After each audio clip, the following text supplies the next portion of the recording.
Los límites a las reformas constitucionales. Un tema que sin lugar a dudas está totalmente vigente en México tras la aprobación de la reforma judicial. Si usted recuerda, en la Suprema Corte de Justicia de Nación de México, en el Ejecutivo y en el Legislativo de este país, se abordó el tema de cuáles eran los límites al poder reformador de la Constitución o de lo que alguien o algunos llaman como poder constituyente permanente. Desde mi punto de vista, ese concepto es erróneo, por lo que en adelante me voy a referir a él como el poder reformador de la Constitución por circunstancias y razones que voy a abordar un poco más adelante. En México vivimos un tiempo de interpretación constitucional, de dificultades políticas, de decisiones políticas que se han vuelto jurídicas y constitucionales.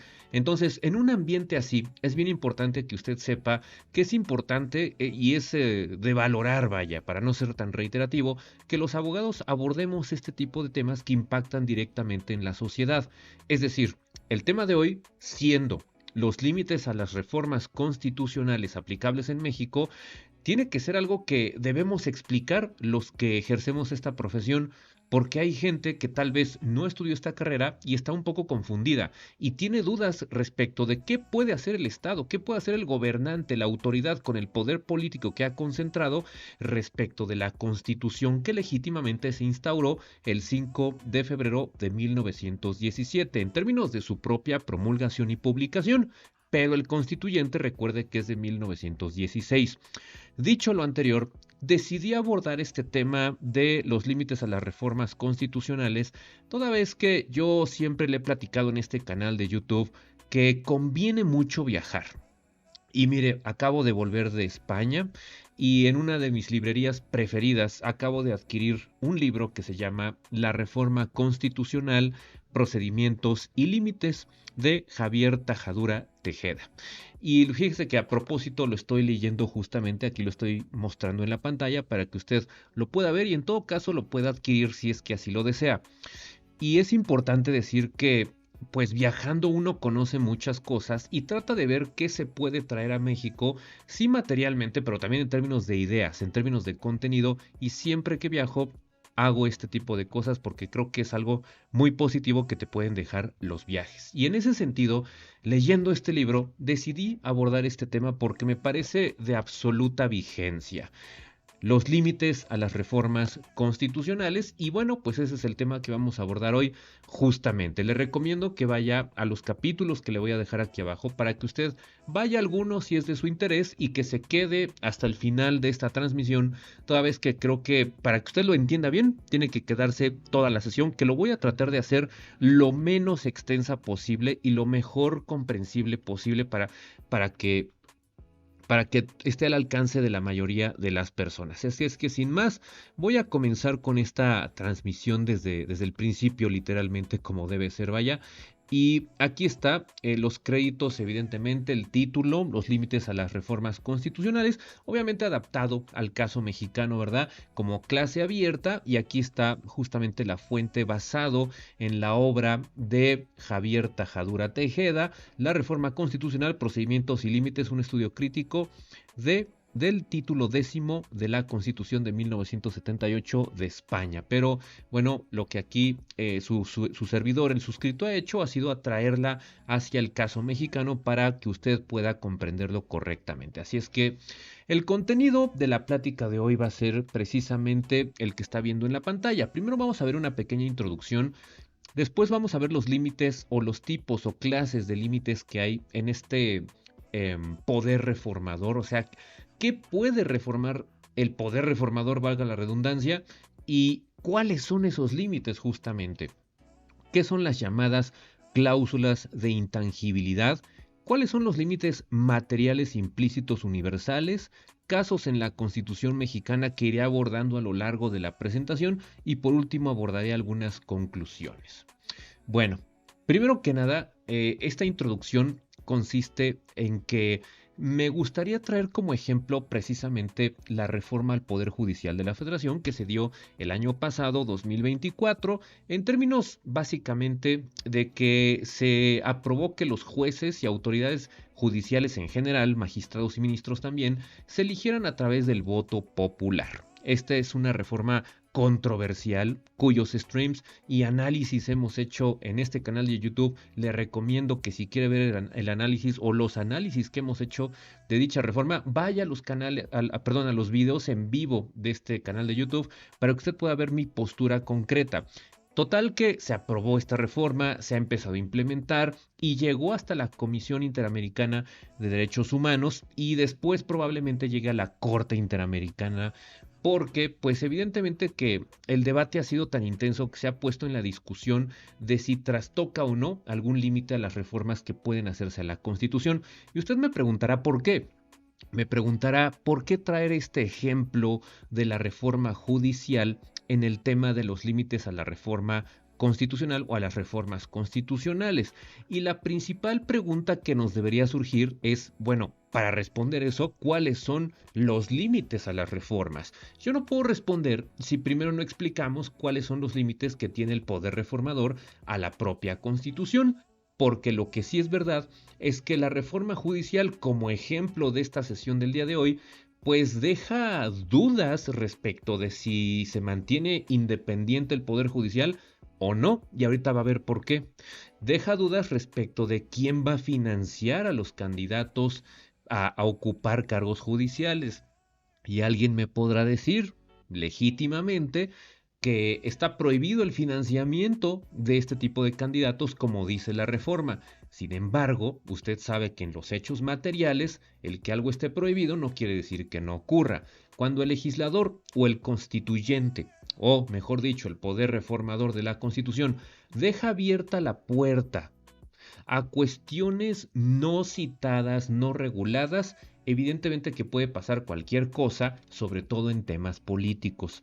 Entonces, dado el contexto histórico que vivimos en México, en el cual pues hay una inestabilidad política muy importante, hay un ambiente de corrupción muy importante, hay un ambiente de violencia sin precedentes, pues es muy peligroso postular candidatos de elección popular para ocupar cargos judiciales. ¿Por qué? Porque si bien es verdad que el Poder Ejecutivo se elige popularmente, que el Poder Legislativo también se elige popularmente, que son los que hacen leyes y los que publican leyes respectivamente, bueno, pues quien dirime las controversias suscitadas con motivo de la aplicación de dichas leyes no pueden tener una elección politizada, evidentemente, porque entonces ¿ante quién voy a recurrir si ese juzgador está sujeto a decisiones políticas? Si fue propuesto por un grupo de poder, por un grupo político, por un grupo parlamentario, los favores se tienen que pagar y en ese sentido es muy dudoso el hecho de politizar la impartición de justicia. Y no porque el Poder Judicial no haya tenido errores en otras etapas de este país, en otras etapas históricas, sino porque no hay demostración científica de que el voto popular pueda transparentar y dar y dotar de independencia al Poder Judicial en general. Dadas esas incertidumbres, dados esos cuestionamientos que no lo dice México nada más y el gremio jurídico, sino que también lo dicen organismos internacionales a los que pertenece México, que le son obligatorios a México por el primero constitucional, por la jurisprudencia mexicana, por el sistema interamericano de derechos humanos, bueno, pues evidentemente que sirve de ejemplo para la clase del día de hoy, que es analizar y estudiar a la luz de este tema cuáles son los límites a las reformas constitucionales y usted sacará sus propias conclusiones al final de esta sesión. Así es que sin más, primero que nada hay que entender un breve resumen de la reforma judicial. Esto que está viendo en la pantalla nos va a servir únicamente como ejemplo, porque el video no es de la reforma judicial, el video es de los límites a las reformas constitucionales. Y bueno, esta imagen que tengo aquí la extraje del gobierno federal. Es una publicación que hizo el gobierno federal y es una especie de resumen de dicha reforma. Como se puede dar cuenta, se propuso y se aprobó la elección por voto popular de ministros, magistrados y jueces, en pocas palabras, de autoridades judiciales, que son los que resuelven controversias, son los que llevan y resuelven juicios para acabar pronto, ¿no? Y entonces se establece que en 2025, en este año, se realizará una elección extraordinaria para renovar a todos los ministros, jueces y magistrados del Poder Judicial y que ocuparán esos cargos quienes participen en igualdad de condiciones, condiciones evidentemente políticas y electorales. Y aquí se establece más o menos cómo va a funcionar esta cuestión que se está implementando ya. Los ministros de la Corte, magistrados del Tribunal Electoral y del Tribunal de Disciplina Judicial se elegirán a nivel nacional en las elecciones ordinarias a partir de 30 candidaturas paritarias propuestas por los tres poderes de la Unión. Es decir, el Ejecutivo propondrá hasta 10 candidaturas, el Legislativo hasta 5 candidaturas por cada Cámara, o sea 5 y 5, 10 diputados y senadores electos por mayoría calificada de cada una de las cámaras, o sea por 2/3 partes de diputados y 2/3 partes de senadores. Y por último, el Poder Judicial propondrá hasta 10 candidaturas a través del Pleno de la Corte por mayoría de 6 votos. Es decir, el Poder Legislativo va a proponer a 10, el Poder Ejecutivo a 10 y el Poder Judicial a 10. En el caso de los 1.633 magistrados de circuito y jueces de distrito, se elegirán en cada uno de los 32 circuitos judiciales en las elecciones ordinarias a partir de 6 candidaturas partidarias por cargo, 2 por cada poder de la Unión. Aquí, como usted se puede estar percatando, el Poder Ejecutivo, si le pertenece a un partido político, pues los 10 candidatos pues tienen que estar palomeados por el presidente de la República, que será de un partido en específico.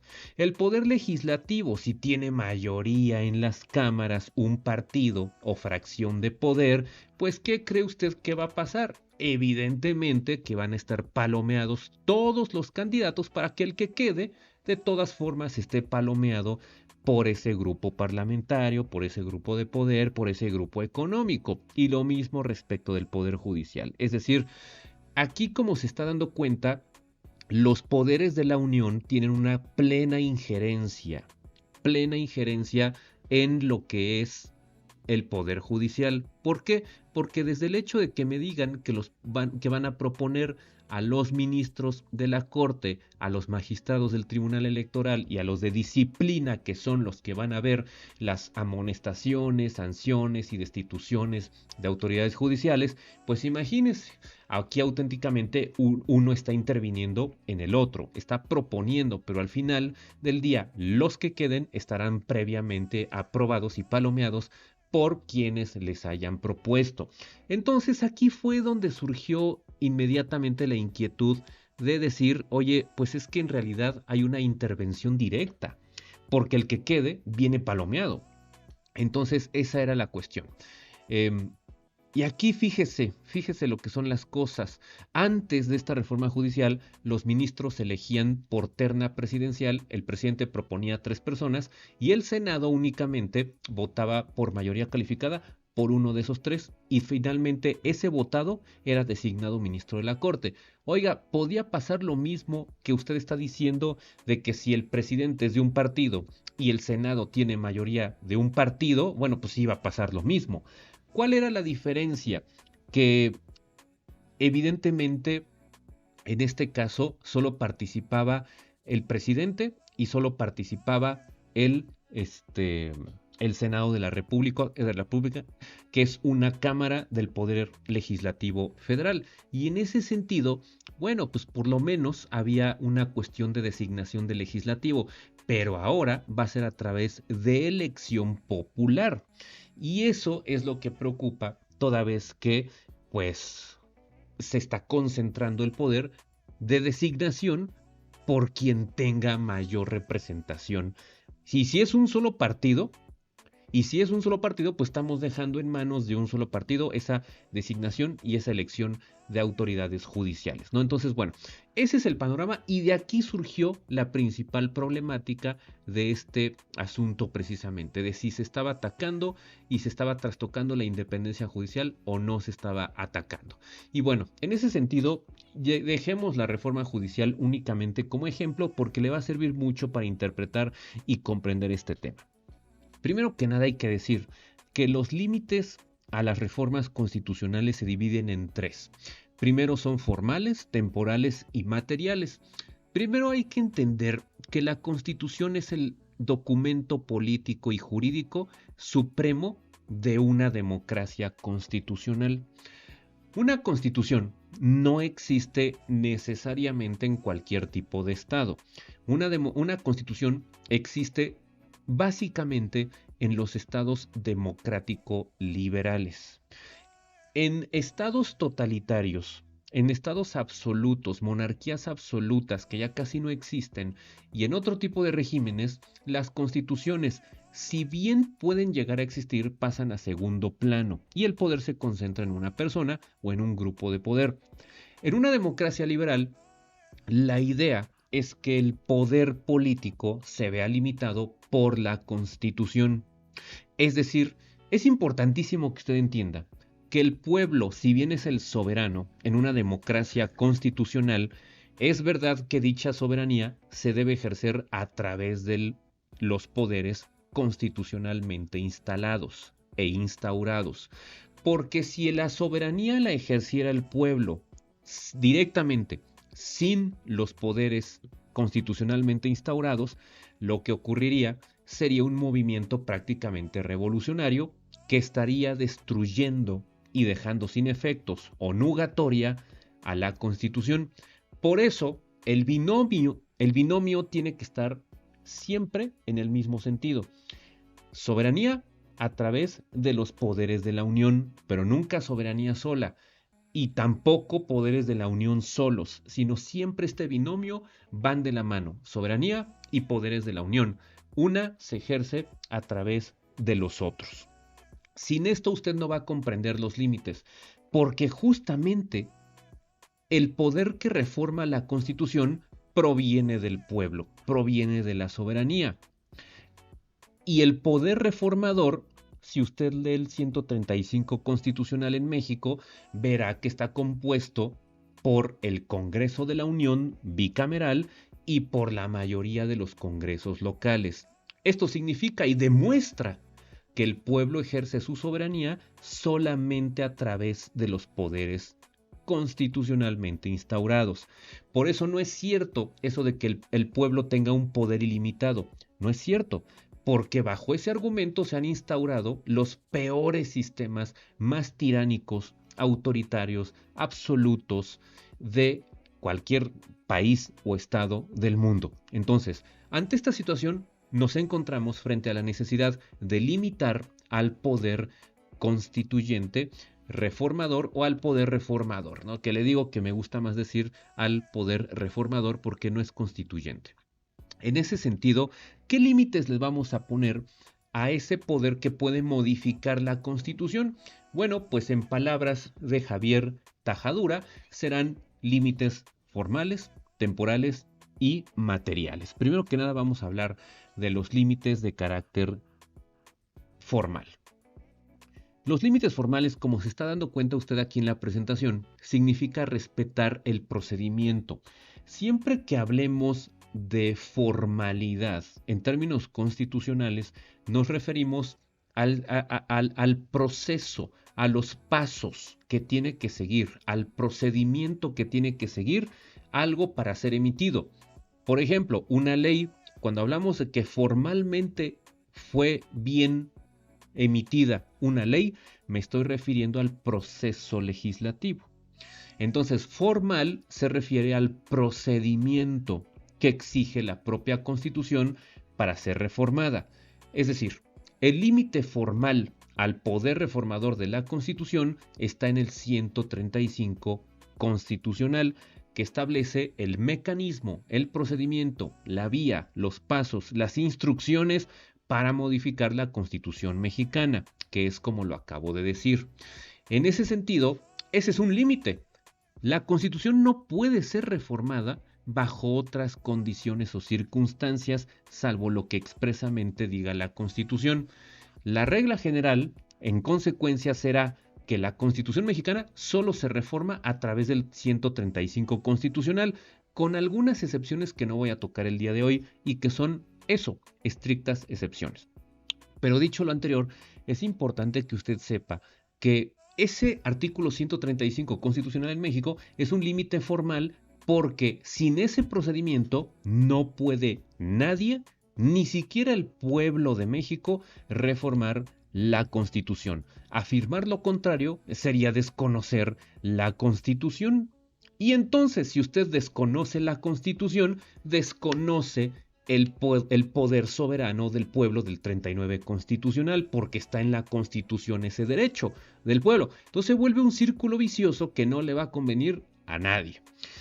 Límites temporales significan plazos, momentos específicos, circunstancias, obviamente temporales, esto quiere decir no permanente, en los que una reforma no puede llevarse a cabo. Un ejemplo lo encontramos en el artículo 105 de la Constitución mexicana, que establece que 90 días antes de la elección no puede modificarse ninguna ley en materia electoral, y en ese plazo ya deberá estar publicada la última reforma al respecto. Aquí cabe la interpretación de si esto se extiende o no a la materia constitucional electoral o no. Desde mi punto de vista, debe hacerse extensivo a la norma constitucional en materia electoral, porque hacer lo contrario, imagínese usted, por ejemplo, que va a haber una elección para presidente de la República, pero resulta que una semana antes de la elección se reforma la Constitución en materia de elección de presidente de la República. Desde mi punto de vista, eso sería un fraude constitucional. Ese sería un límite de los que vamos a ver ahorita. Pero sí le quiero decir que un ejemplo establecido en México es el 105 constitucional, que establece que 90 días antes de una elección no puede haber modificaciones en materia electoral, en leyes electorales. Y desde mi punto de vista, se hace extensivo a normas constitucionales en materia electoral. Otro ejemplo es la Constitución francesa de 1791, que prohibió a sí misma ser reformada en 4 años. Usted se preguntará por qué. Bueno, por el contexto histórico de la Constitución francesa del siglo XVIII. Recuerde usted que esta Constitución fue producto de la Revolución Francesa, cuando fue guillotinado Luis XVI y María Antonieta. Y se acabó, se hizo una abolición de la monarquía francesa, de la monarquía absoluta. Y por eso fue que abolieron este sistema y entró el sistema republicano.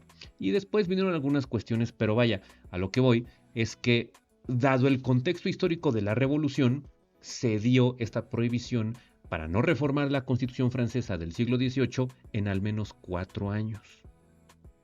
Y es que esto fue producto de las ideas de la Ilustración, que tuvo florecimiento en Francia precisamente. Entonces, por eso hay que atender al contexto histórico siempre. Sin embargo, años después, en 1812, la Constitución de Cádiz hizo lo mismo. La Constitución de Cádiz de dicho año, ya del siglo XIX, no se podía reformar en 8 años. Es decir, se estableció prohibición absoluta de reformar la Constitución de Cádiz en 8 años. ¿Por qué?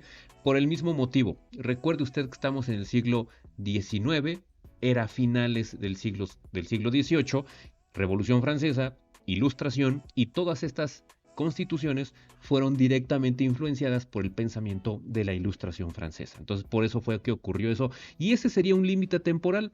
Si una constitución dijera tal cosa que no se puede modificar en un momento determinado, entonces ese será un límite temporal, que es el segundo tipo de límite que estamos analizando en esta clase. De este lado encontramos, dentro de los límites materiales, que son los más importantes, ya dejamos atrás, como usted se ha percatado, ya dejamos atrás los límites formales y los temporales. Los más importantes, nos dice Javier Tajadura, que son los límites materiales. Estos límites materiales son cruciales, son los que más vigencia tienen en nuestros años, en el 2025. Y lo que ocurre es que la reforma y la destrucción de la Constitución puede tener prácticamente una línea tenue. Puedes estar a un paso de decir voy a reformar la Constitución o voy a destruir la Constitución. Alguien me podrá decir, destruir la Constitución significará dejarla sin vigencia. Y si bien puede ser cierto, puede ser menos evidente la respuesta también. Alguien podrá decirme también, destrucción de la Constitución será que un movimiento armado tome el poder y simplemente elimine la Constitución. También puede ser, pero hay momentos en los que la respuesta no es tan obvia. Un poder constituyente no puede ser modificado porque solamente te constituyes una vez en la vida, pero el poder reformador de la Constitución sí podría discretamente comenzar a minar la Constitución, comenzar a destruir la Constitución. Y son tan importantes que pueden generar o devengar en una crisis de carácter constitucional.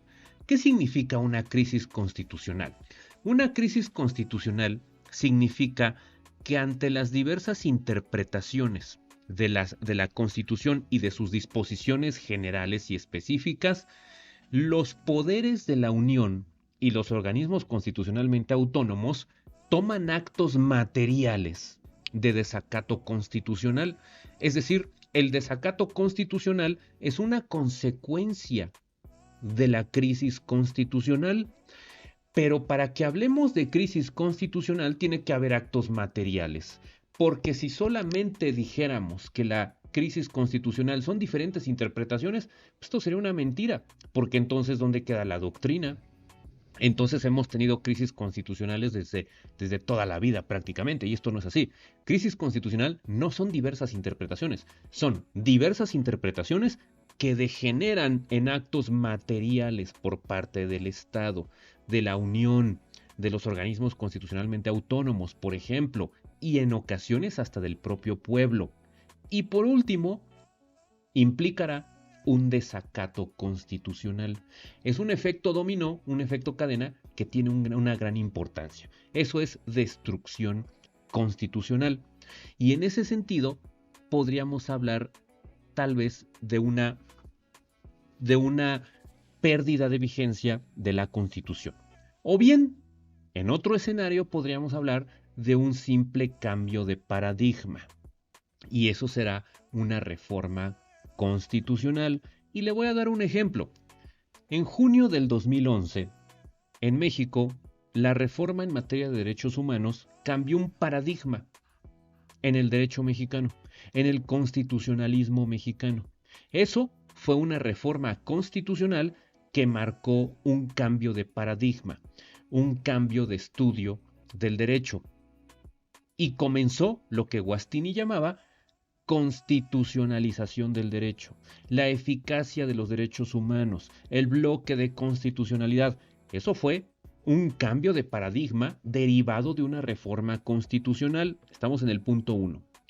Pero, por ejemplo, si el poder reformador hubiera eliminado al poder legislativo, por ejemplo, hubiera, por ejemplo, reformado y pasar de ser a república a una monarquía, eso hubiera sido una destrucción, una desvirtuación constitucional. Sería desvirtuar la esencia de la Constitución.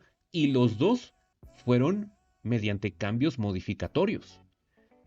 ¿Se da cuenta cómo puede estar en la rayita la destrucción y la modificación o reforma constitucional? Es decir, mediante un fraude constitucional. A ver, es que hay que entender una cosa. El fraude, recuerde usted que son actos. Es una conducta activa, maquinaciones, para que tal vez incluso a través de la legalidad y de la constitucionalidad cometa un hecho ilegítimo. Eso se llama fraude. En materia constitucional, engañar con actos, con maquinaciones, deliberadamente, suplantar al poder constitucionalmente instaurado, engañar, puede implicar un fraude constitucional, aunque a través de actos legales. Recuerde que el fraude no nada más se puede lograr mediante ilegalidades. El fraude también se puede cometer con actos legales. Le voy a poner un ejemplo. Yo puedo firmar contratos y pagarés sin la intención de pagarlos. Deliberadamente estoy defraudando, pero el contrato es legal, el pagaré es legal. Eso quiere decir que mediante actos legales, legítimos, mediante actos perfectos, puedo cometer un fraude, porque nunca tuve la intención de pagar. Bueno, en materia constitucional es muy parecido. mediante actos constitucionales, actos legales, etcétera, puedo llegar a engañar y a cometer un fraude constitucional. Por otro lado, encontramos límites explícitos. Los límites explícitos están expresamente. Vaya, es que todo lo explícito está expresamente y por esa razón es que se llaman precisamente límites explícitos o expresos. Son cuestiones que literalmente dice la Constitución que no se puede modificar.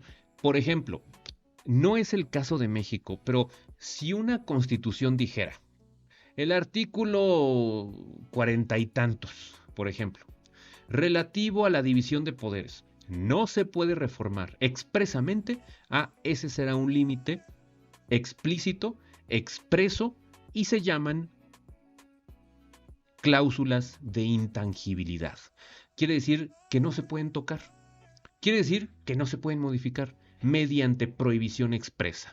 Pero problema, en México no tenemos cláusulas de intangibilidad expresas o explícitas. Sin embargo, sí tenemos el número 3, que son límites implícitos o tácitos, si usted lo quiere entender de esa manera. ¿Qué significan los límites implícitos? Son aquellos que no están de forma expresa. Son cuestiones, disposiciones, previsiones constitucionales que no se pueden tocar, reformar, modificar, etcétera, sin que estén expresamente indicados en la Constitución. No es prohibición expresa, es prohibición tácita. En ese sentido, ¿cómo podríamos descubrir ese límite implícito de reformar la Constitución?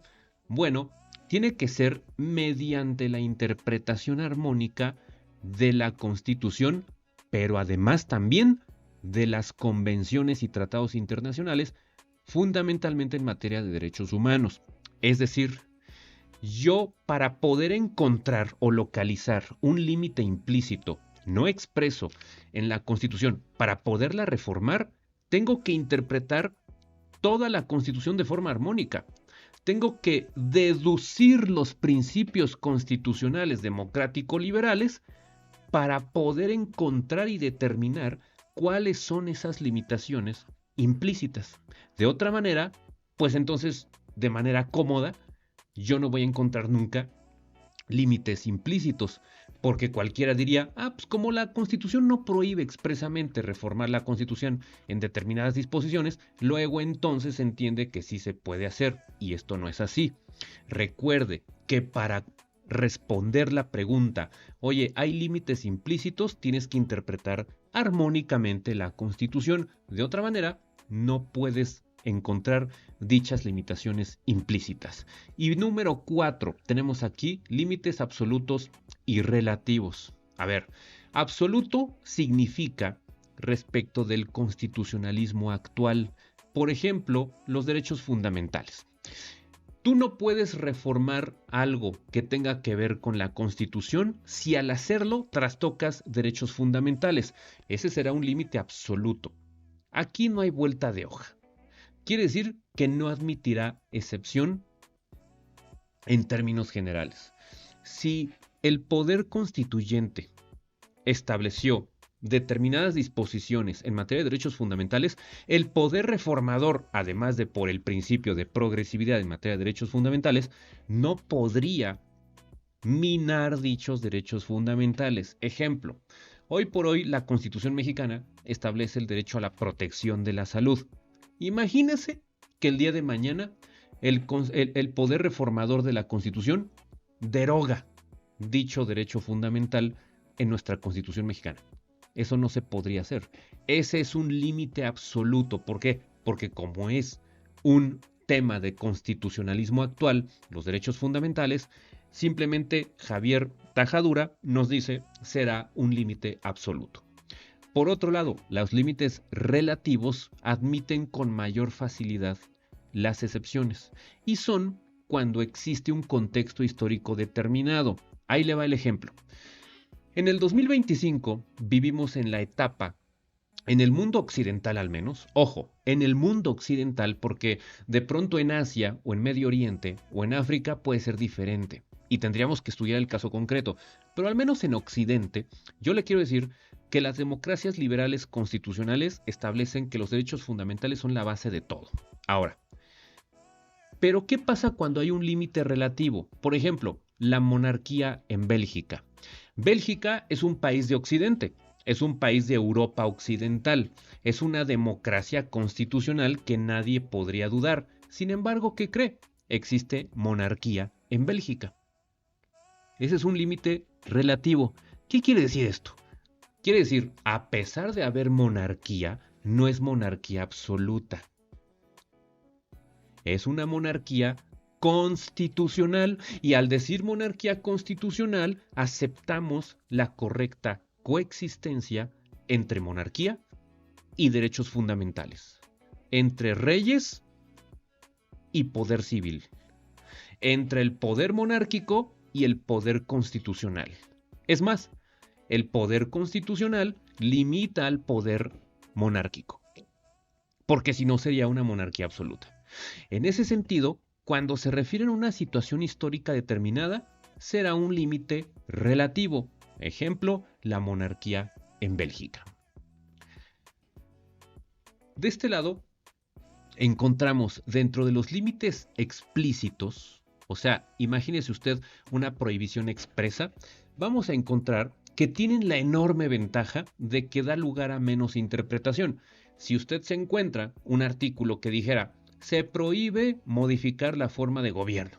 Ah, perfecto, pues no tengo lugar a dudas. No se podrá modificar. Y vale la pena hacer una reflexión al final, pero ahorita lo voy a dejar ahí. Pero lo cierto es que ofrece una gran ventaja, porque identifica la columna vertebral del constitucionalismo de un país. Ejemplo, México es un país que es una democracia representativa, es además un estado laico, es una federación también, y es una república. ¿Qué significa? Que ese es el eje rector, la columna vertebral, el eje esencial del país, y de ahí se dispara todo lo demás. Sin esa conceptualización, pues no podríamos hablar de derechos fundamentales. Si no tuviéramos una democracia constitucional en México, pues no podrías hablar de derechos fundamentales, que es el nuevo derecho natural, de acuerdo con Javier Tajadura. Si no tuviéramos un sistema republicano, pues mejor pásate a una monarquía absoluta, lo cual es impensable. Entonces, ¿por qué hay ventajas cuando hay un límite expreso o explícito? Porque, aparte de que puedo interpretar menos, queda claro cuál es la columna vertebral de donde se van a desprender muchos principios en el constitucionalismo de un país concreto. Piensa en México. República democrática, representativa, laico, federal. ¿Qué significa eso? Ah, bueno, pues ahí encontramos la forma de Estado, la forma de gobierno, de donde brotan muchos principios. En México no hay prohibición expresa de reformar esto que le estoy diciendo, pero implícitamente sí queda claro que no se puede tocar esa disposición. Carl Schmitt le designa o le llama decisión política fundamental. A este eje rector que le estoy platicando, Carl Schmitt le dice decisión política fundamental. Por ejemplo, el jurista francés, ya fallecido evidentemente, Maurice Harieu, establece que a esto se le llama superlegalidad constitucional, o sea, lo que no puedes tocar. Para acabar pronto, lo que no puedes meterle mano para nada. Y Zagrebelsky le dice parte fija o contenido esencial a estas cuestiones intocables de una constitución. Ni el poder reformador le puede meter mano a estas cuestiones. Ahora bien, ¿quién establece el límite a estos aspectos? ¿Quién establece ese límite inmune? A ver, primero hay que decir que ya que hemos reconocido que el poder reformador de la Constitución tiene limitaciones, ahora vale preguntar quién lo va a establecer. En caso de controversia, ¿quién lo va a hacer cumplir? ¿Quién va a delimitar? ¿Quién va a hacer efectivo ese límite? Valga la redundancia. A ver, idealmente el poder reformador de la Constitución es el que se debe regular y comportar dentro del caudal constitucional. Se presume la constitucionalidad de los actos emanados de un poder legal, legítimo y constitucionalmente instaurado. Eso nadie lo duda. Por lo tanto, lo que le quiero decir es, oye, el poder reformador de la Constitución pues debe sensatamente establecer y respetar esos límites que le puso el poder constituyente. Pero, pues como el poder constituyente tiene más de 100 años, es de 1917 en México, pues como eso ya no existe y la constitución ya está hecha, México ya está constituido, bueno, pues ¿quién queda? El poder reformador, evidentemente. Bueno, pues él es el que se debe portar bien durante toda la vida constitucional de un país, para acabar pronto, en este caso México. Por eso le digo que el poder reformador debe poderse autorregular. Pero con autorregular no me refiero a debe promulgar y publicar o crear leyes. Porque para eso está el legislativo, para eso está el ejecutivo, etc. No, cuando digo autorregular, me refiero a que tiene que comportarse y respetar los caudales constitucionales. O sea, en pocas palabras, para que me entienda, el poder reformador de la Constitución no puede alocarse y de repente tocar todo y meter mano donde no debe. A eso me estoy refiriendo yo. Eso significa autorregularse, ¿sí? Pero ¿qué cree? Ante la controversia, es un tribunal constitucional el que le establece esos límites al poder reformador. Por eso, cuando se cuestionó la legitimidad y procedencia de la reforma judicial porque es reforma constitucional, se dijo, el único que puede interpretar esto es la Corte, porque es el Tribunal Constitucional de México, que en México pertenece al Poder Judicial, erróneamente desde mi punto de vista, ya que yo sostengo que la Corte debería ser un órgano constitucionalmente autónomo. Pero más allá de eso, hace apenas unos meses en México se discutió intensamente, se debatió álgidamente respecto de quién podría interpretar una reforma constitucional, pues ¿qué cree? Javier Tajadura bien dice en la doctrina constitucional que no hay otro más que el Tribunal Constitucional. En ese sentido, cuando haya una controversia de interpretaciones, aplicabilidad, formalidad, materialidad de una reforma constitucional, no habrá otro que pueda resolver más que el Tribunal Constitucional. Ni modo que un juez de primera instancia, ni modo que el poder legislativo, aparte de que no tiene atribuciones, el poder legislativo legisla, no se encarga de dirimir controversias constitucionales, y menos el presidente, porque aparte de que es una persona, imagínese, sus facultades son administrativas, ejecutivas, reglamentarias, pero no de dirimir controversias en el ámbito constitucional. Por eso, la respuesta clara es: ¿quién establece el límite al poder reformador? En caso de controversia e interpretación, el Tribunal Constitucional. En México, la Suprema Corte. Los límites no se los puede inventar ni el poder reformador ni el Tribunal Constitucional. Es decir, no vengas a inventar cosas, no inventes doctrina para justificar tus fraudes constitucionales, tus ilegalidades, etcétera. Eso es lo que está tratando de decir el autor. Entonces, en ese sentido, los límites, como no me los puedo inventar, ni el tribunal ni el poder reformador, lo que tiene que hacerse es estudiar íntegramente y armónicamente el texto constitucional. Por lo tanto, pues nos vamos a tener que meter a la lectura profunda de la Constitución e interpretar el artículo primero constitucional, por ejemplo, con el 40, con el 39 constitucional, con el 135, por ejemplo, con el 136, en concordancia con los derechos fundamentales, en concordancia con, etcétera. ¿Se da cuenta? Por lo tanto, la definición de los límites que puede hacer o debe hacer el poder reformador y el Tribunal Constitucional es resultado de una deducción interpretativa armónica de la Constitución. No hay otra manera, porque otro camino sería inventar limitantes. Y eso a todas luces es ilegítimo. Ahora bien, dentro de los límites explícitos o expresos encontramos lo que denominábamos hace rato como cláusulas de intangibilidad, o sea, lo que no puedes tocar expresamente, que en México no tenemos, pero son prohibiciones expresas de reformar alguna disposición constitucional. Tenemos casos en el mundo, por ejemplo, como dice aquí, Grecia, Alemania, Portugal, Italia, Francia, etcétera, son países que sí tienen disposiciones expresas o, por ejemplo, dentro de su jurisprudencia, sus tribunales constitucionales han establecido la prohibición de reformar ciertas cuestiones. Por ejemplo, le puedo platicar que el Tribunal Constitucional de Alemania ha prohibido modificar el sistema federal de los Länder, que son los estados federados en Alemania. Eso el Tribunal Constitucional ha dicho, eso no me lo toques.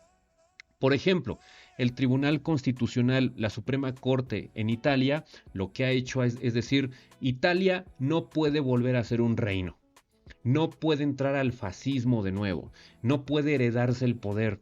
Y lo que han dicho es, Italia es y será una república. Eso para nosotros es una cláusula de intangibilidad y se volvió cláusula expresa, pero por interpretación y disposición de su tribunal constitucional justamente. ¿Sí? Entonces, aquí tenemos casos claramente en cómo otros países, si bien su texto tal vez no dice que no se puede tocar algo, sí lo han dicho sus cortes constitucionales, como en el caso de Italia, como en el caso de Estados Unidos también, por ejemplo, ellos han establecido que los Estados Unidos, valga la redundancia, son Estados Unidos, Estados Federados Unidos. Ese federalismo es indestructible. Eso ha dicho la Corte Suprema en Estados Unidos, por ejemplo. ¿Se da cuenta? Entonces, siguiente punto a considerar, la cláusula de intangibilidad también puede ser establecida por los tribunales constitucionales de ciertos países. En otro sentido, los límites explícitos en razón de la intangibilidad pueden resultar bastante heterogéneos, como dice Javier Tajadura, justamente, ¿no? ¿Por qué? Porque cuando son explícitos, pues no, a veces, aunque sea la prohibición expresa, hay veces en las que tenemos que atender también al contexto determinado. Definitivamente. Le voy a poner un ejemplo bien sencillo. Mire, por ejemplo, en 1917, a pesar de que el constituyente de Carranza en el 16 se establecieron garantías individuales, a pesar de que se establecieron garantías sociales en el 123 constitucional, a pesar de que se estableció una situación orgánica del Estado mexicano, soberanía, republicanismo, federalismo, democracia, etcétera, ¿qué cree? No se decía que el Estado mexicano debía ser laico. Eso se adicionó después. Y usted diría, oiga, pero ¿qué no se supone que esas cosas son intocables? ¿No habrá sido un límite, una cláusula de intangibilidad? Bueno, tal vez no lo era en 1916, tan fue así que no dijeron que México era un estado laico. Tuvieron que pasar varias décadas, casi 100 años, para que se implementara, se le colocara a la Constitución que México es un estado laico. Y alguien me podrá decir, no, que no se podían tocar, no que eran cláusulas de intangibilidad, ese tipo de disposiciones republicanas, etcétera. Pues tal vez, pero ¿qué crees? También es en beneficio del gobernado, también aumenta, incrementa el reconocimiento de los derechos fundamentales, y también es verdad que no se puso en el 16 por el contexto histórico, pero hoy en el contexto del 2024, 23, 22, para atrás también varias décadas, ya era necesario decir que México era un estado laico, era una democracia, una república, una federación, pero además que es laica. Entonces, a pesar de que son bastante universales en un estado constitucional, también pueden ser relativos en un estado determinado. Ahí está. Ahora bien, vamos a tocar un aspecto bien importante aquí. Dentro de los límites materiales expresos, al poder reformador implica asignarle el carácter de poder constituido. Es decir, los señores que se encargan de reformar la Constitución, que en México, conforme al 135, es el Congreso y la mayoría de los, de los congresos locales, bueno, esas personas que integran esos órganos constitucionales son órganos constituidos y no son poder constituyente. Por eso no es correcto decir constituyente permanente.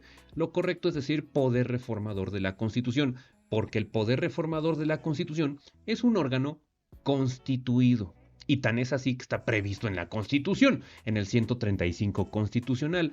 Por eso hay cuestiones que son reformables y hay cuestiones que son irreformables, que son justamente el tema toral del día de hoy que estamos abordando, ¿no? Entonces, en ese sentido, no es una labor estrictamente de derecho positivo, sino de armonización de principios constitucionales. Como usted se da cuenta, para poder trazarle un camino correcto y constitucional al poder reformador, pues ante la ausencia de prohibiciones expresas, ante el cuestionamiento del momento histórico determinado, ante la inestabilidad política de un país, Javier Tejeda nos dice, Javier Tajadura nos dice simple y sencillamente, hay que atender a principios y armonización de dichos principios. Por ejemplo, el de supremacía constitucional y el de reconocimiento de una democracia liberal. A ver, es muy sencillo. ¿Por qué el reconocimiento de una democracia liberal? Porque es el origen de los derechos fundamentales.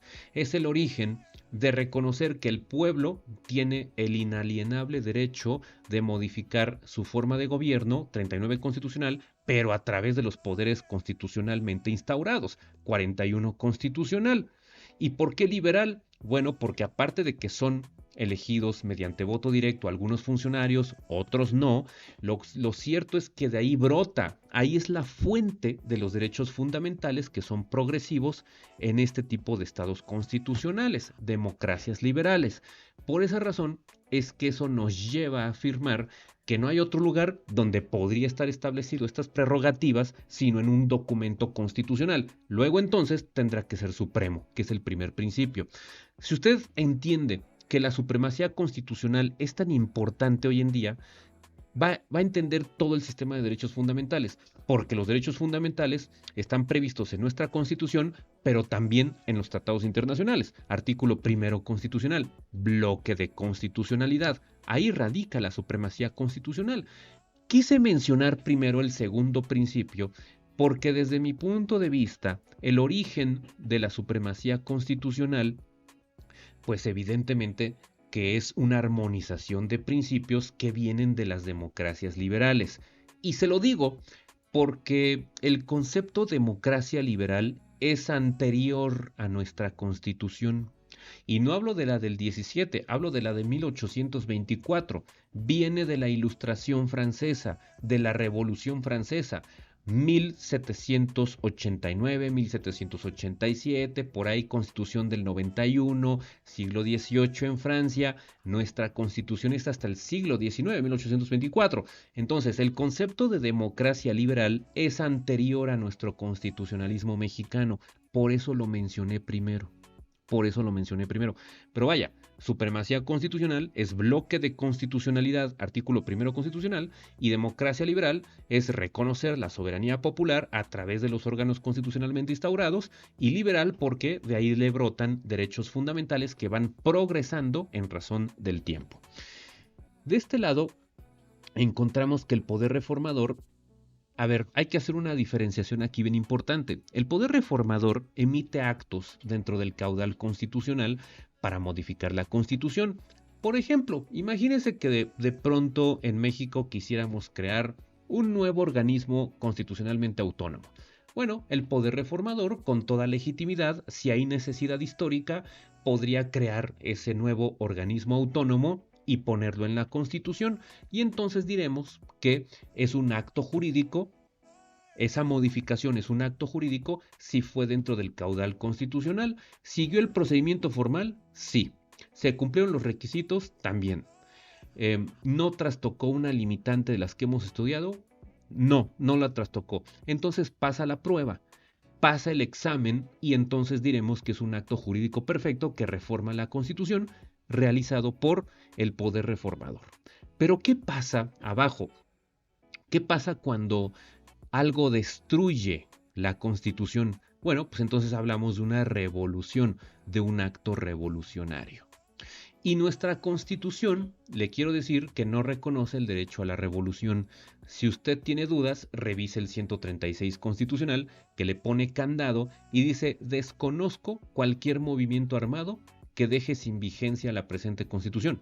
Eso quiere decir que no te confieren derecho a la revolución en México, al menos por la vía constitucional. De derecho no existe, pero de facto nada lo impedirá. Y eso será motivo de otra discusión probablemente. Pero en la doctrina constitucional de las democracias liberales no se reconoce el derecho a la revolución. Por ejemplo, la Revolución Cubana o la Revolución de Octubre de Rusia de 1917 no estarían reconocidas dentro de nuestro sistema constitucional, a pesar de que nuestra Constitución del 17 fue producto de una revolución.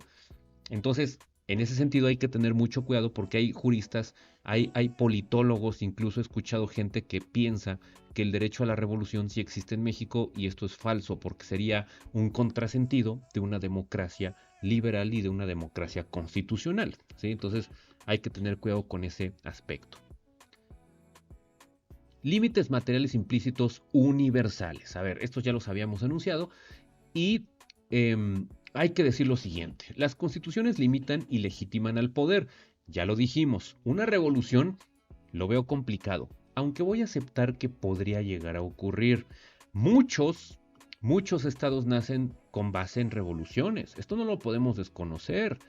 El constitucionalismo mexicano, pues digamos que se reformó a partir de la revolución. La concepción del derecho actual en Occidente surgió de la Revolución Francesa, aunque alguien me dirá que fue de la Ilustración. Pero a ver, las ideas de la Ilustración no se hubieran podido concretar, no se hubieran podido materializar nunca sin la Revolución Francesa. Entonces también no hay que demeritar el poder de la revolución. Aunque no esté reconocido en las democracias constitucionales, nadie podría desconocer que una revolución eventualmente podría, quizá, generar efectos constitucionales. Pero esto es extraconstitucional y no lo vamos a abordar el día de hoy. En nuestro ámbito constitucional, la Constitución mexicana limita y legitima el poder. ¿Por qué? Porque se supone que fue electo por el pueblo, directa o indirectamente, pero así fue. 39 constitucional, 40-41 constitucional. Y estos límites materiales universales descansan sobre los siguientes principios. Primero, la división de poderes, que es consecuencia de la democracia liberal, que viene de la Revolución Francesa, que ya había hablado de ello Montesquieu en la Baja Edad Media, etcétera, que fue una idea que fue evolucionando, que ha sufrido modificaciones, ¿verdad? Pero la esencia sigue vigente. Si bien tenemos poder ejecutivo, judicial y legislativo, también es cierto que hay órganos constitucionalmente autónomos que no pertenecen a ninguno de esos tres poderes. Pero le voy a decir que la esencia de la división sigue perfectamente vigente. Y le quiero decir que no es lo mismo separación de funciones que separación de poderes o división de poderes. Son cosas diferentes. Tal vez hoy en día, 2025, en Occidente, no tenemos el concepto de Montesquieu de la Baja Edad Media de la división de poderes. Es verdad, ha evolucionado, ha progresado el concepto, pero la esencia sigue siendo la misma. Y número 2, el principio de supremacía constitucional. Ok, la legitimación y limitación del poder por la vía constitucional descansa sobre estos dos principios. Y evidentemente que el poder reformador de la Constitución no puede, en caso alguno, trastocar estos principios fundamentales, pues configuran límites materiales, implícitos y universales de ese poder reformador. Es decir, para que usted me entienda, para que un poder reformador, 135 constitucional en México, pueda modificar la Constitución, toda modificación debe respetar división de poderes de la democracia liberal y el principio de supremacía constitucional, con todo lo que de esto emane. Y en ese sentido me gustaría leerle unas cuestiones que cita aquí Javier Tajadura precisamente. Por ejemplo, respecto de lo que es la democracia liberal, nos dice el artículo 16 de la Declaración de Derechos del Hombre y del Ciudadano de 1789 de Francia, establece lo siguiente, fíjese lo que nos dice Javier Tajadura. Determina el contenido material de toda constitución y el concepto axiológico de la misma. Una sociedad donde la separación de poderes no está establecida y los derechos no están garantizados no tiene constitución. Esto es importantísimo en el contexto de la reforma judicial en México. Si para la designación de autoridades judiciales interviene directamente el voto popular e interviene directamente los grupos parlamentarios del legislativo y el poder político que tenga el presidente de la República, podríamos reflexionar si se rompe o no la división de poderes y en consecuencia los derechos fundamentales del gobernado y en consecuencia, en palabras o en texto de la Declaración de los Derechos del Hombre y Ciudadano, simplemente no habría constitución. Y el poder reformador que aprobare tal cosa sería un fraude a la Constitución. Eso es bien importante establecerlo. Luego, también nos dice el autor, de la misma manera que el poder de reforma ha de respetar los derechos fundamentales, tampoco puede destruir el principio de división de poderes. La existencia de un parlamento representativo elegido mediante comicios periódicos libres, los mecanismos de control de gobierno, la existencia de un poder judicial independiente, etc., son otros tantos límites concretos derivados de este importante principio. Ahí está justamente lo que nos dice el autor, ¿no? Y es importante establecer que ahí están los caudales limitantes al poder reformador. En ese sentido vamos a abordar, para ir terminando este tema de límites al poder reformador de la Constitución o a las reformas constitucionales, las conclusiones. A ver, primero, la Constitución es modificable en una democracia liberal. Esto es verdad, esto es una situación que hay que admitir y es producto de que la Constitución tiene que irse ajustando a la realidad material histórica de un momento determinado. Esto es materialismo histórico puro, en el sentido de que la Constitución pues tendrá que irse adaptando a las condiciones materiales de un estado determinado. Eso es verdad. Pero también es cierto que las reformas constitucionales no pueden ser ilimitadas. Conclusión número 2. Conclusión número 3. Los límites se deducen de la realidad histórica, pero también del propio texto constitucional. Y no de forma expresa nada más. Recuerde lo que vimos. Muchos límites son producto de la interpretación armónica de los principios constitucionales. Por eso la tarea no es fácil. No es tanto como esperarte a leer un artículo que te prohíba hacer tal o cual cosa, no, sino que los vas a tener que deducir de la interpretación armónica del texto constitucional. Conclusión número 4. Hay partes irreformables de la Constitución donde prácticamente encontraremos un consenso. Por ejemplo, el sistema democrático, el sistema republicano, el sistema federal probablemente, el sistema laico del Estado mexicano, por ejemplo la división de poderes, todo este tipo de cuestiones, poca gente te podría decir que es reformable, pero no solamente de forma directa, sino también de manera indirecta, y esto es bien importante decirlo, porque tal vez alguien te podría decir, bueno, es que no vamos a reformar el 41 constitucional, no vamos a reformar el 39 constitucional, no. Pero si reformas otro artículo que indirectamente trastoque la división de poderes, como probablemente la reforma judicial lo haga, entonces sí estamos hablando de una reforma que no podría darse en virtud de que estás tocando cláusulas intangibles, aspectos no modificables. Y conclusión número 5, una conducta contraria a lo que hemos dicho de respetar los límites a las reformas constitucionales es un fraude constitucional. Este concepto de fraude constitucional, don Javier Tajadura nos lo define de la siguiente manera. Se lo voy a leer literalmente. Un fraude constitucional consiste en la utilización del procedimiento de reforma para proceder a crear un nuevo régimen político sin llevar a cabo una ruptura con la legalidad establecida. Fíjese qué interesante. Porque Javier Tajadura nos dice, cuando hay un fraude constitucional, no necesariamente se rompe el anterior y establecido régimen político mediante violencia, mediante actos materiales de violencia.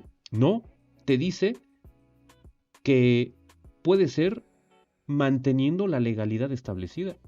Por eso yo le decía que un fraude se puede cometer con actos legales. Si esos actos legales los utilizas para engañar, pues es un fraude. Y Javier Tajadura es lo que nos da a entender. Por eso claramente dice que cuando ocurre un fraude constitucional, se procede a crear un nuevo régimen político sin llevar a cabo necesariamente una ruptura con la legalidad establecida.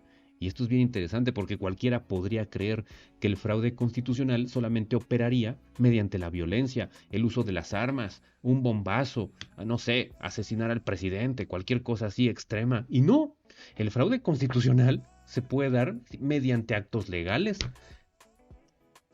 Puede ser que la reforma constitucional que sea traducida en un fraude constitucional haya seguido todo el procedimiento del 135 constitucional, haya habido quórum en la Cámara de Diputados, en la Cámara de Senadores, la mayoría de los congresos locales la aprobaron, el presidente la publicó en el diario oficial, formalmente está bien hecha la reforma, pero si es en fraude de las disposiciones intangibles o cláusulas intangibles o lo que no se puede reformar por prácticamente un consenso, será un fraude constitucional y devengará en crisis constitucional y por último en un desacato constitucional que es deliberado y en consecuencia de la destrucción constitucional. Bueno, pues simplemente hasta aquí hemos llegado a este tema de lo que es los límites a las reformas constitucionales. Es un tema que amerita muchísima lectura, muchísima reflexión sobre todo, mucha sensatez de nuestra parte porque definitivamente hay cuestiones que van cambiando a lo largo de la historia. Y muestra de ello es nuestra Constitución, que como le dije hace rato, si bien democrática, hasta muchos años después se estableció que era un Estado laico. Y hablo del siglo XXI, por cierto. Entonces, por eso es importante que usted comprenda que a pesar de que hay cláusulas intangibles para reformar la Constitución, o sea, hay cosas que no se pueden tocar, directa e indirectamente, también mantenga la reflexión de hasta cuándo serán intangibles esas disposiciones, hasta cuándo serán intocables. Acuérdese que la historia evoluciona, el tiempo pasa, el contexto material de los pueblos y los estados cambia. Hay guerras, hay revoluciones, hay tecnología, hay industria, hay comercio, el tiempo pasa. Y las constituciones tienen que adaptarse a los momentos históricos. Entonces, una cosa es que haya cláusulas intangibles, una cosa es que haya límites históricos, límites expresos, límites implícitos, y otra cosa es que estemos condenados ad perpetuam o por perpetuidad a algo que ya no nos convendría o no nos conveniere en un futuro. Eso lo dejo a su reflexión, porque tampoco nos podemos condenar a la perpetuidad de algo que tal vez no funcione. Bueno, pues eso es todo por el día de hoy. Nos vemos hasta una nueva transmisión. Cuídense mucho y gracias por haberme seguido.